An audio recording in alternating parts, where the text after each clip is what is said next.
Думаю, последнее, что приходит в голову большинству людей при слове «Таджикистан», это образ коллекционного антикварного автомобиля.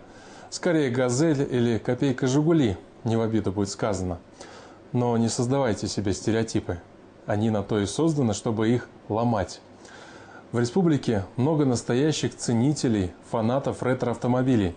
В поисках какого-нибудь грузовика военного времени или Кадиллака, выпущенного ограниченным тиражом в 50-х, они ездят по дальним весям и кишлакам. И, как ни удивительно, находят именно там, в глухих таджикских кишлаках, а не на выставке где-нибудь в Монте-Карло.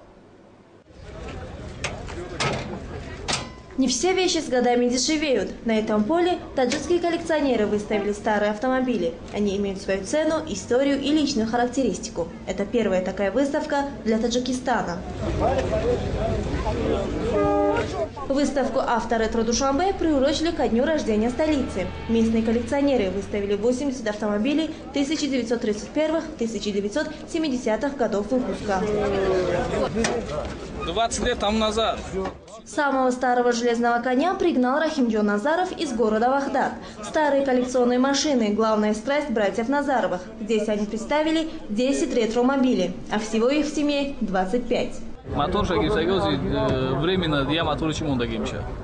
«Опель Адмирал» – старейший и самый дорогой автомобиль в стране. Особая гордость Назаровых. На сборку и ремонт Рахимджон потратил почти 20 лет жизни. Но какие-то запчасти не может найти до сих пор. Для «Опель Адмирал» найти запчасти очень сложно. Какие-то мы приобретали за рубежом, некоторые переделывали сами. Сборка таких автомобилей – очень тяжелая работа, требующая терпения. Сейчас осталось немного доделать. Как все закончим, тогда подарим городу. Абдушукур Одинаев никому не собирается дарить свой боевой автомобиль, не думает и о продаже, хотя ему постоянно предлагают хорошую цену. Это бронированный автомобиль. На нем в советское время ездили только первые лица республики. Советский лимузин – так называет свой автомобиль Абдушукур. Когда он его покупал, у него не было ни мотора, ни карбюратора, ни кардана. Коллекционер собирал каждую гаечку по всему бывшему Союзу и сделал все собственными руками. Лимузин по всем меркам раритетный. Эту марку выпустили в 30-х годах в количестве всего 12 штук.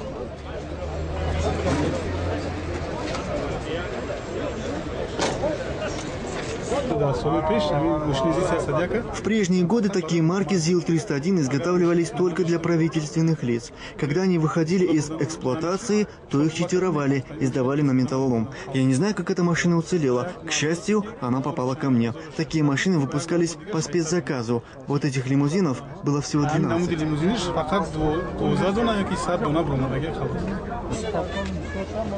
Выставка коллекционных автомобилей стала неожиданным подарком для неизбалованных душанбинцев. Видя такой интерес, власти города предложили клубу ретроавтомобилистов помещение для их драгоценных антикварных экземпляров.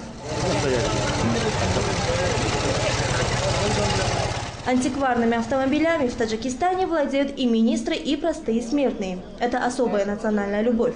Попавшие на выставку, иностранные экспаты не скрывали удивления, что в такой небогатой стране есть такие авто и такое сообщество коллекционеров-фанатиков.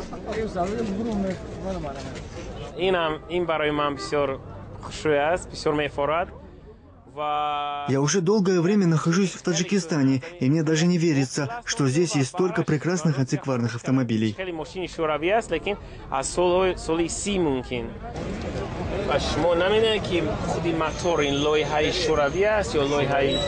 Англичанин Дэвид Харпер в Душанбе впервые увидел модель старой европейской машины. Это знаменитый «Опель», который делали на заказ для первых лиц государств.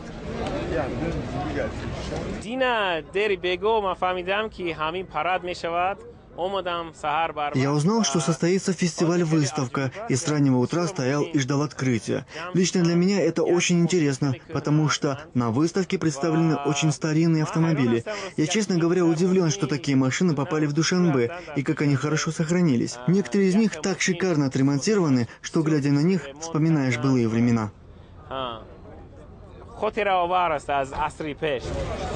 Владельцев коллекционных авто мало интересует их функциональное предназначение. В данном случае машина как раз роскошь. Для них важнее возраст и история. Автомобиль Рустамбека Рауфова привлек всеобщее внимание именно своей историей. Вездеход ГАЗ-67Б – военная машина. В годы Великой Отечественной войны на ней ездили генералы армии и в силу технических характеристик разведчики. Такой больше ни у кого нет, говорит хозяин.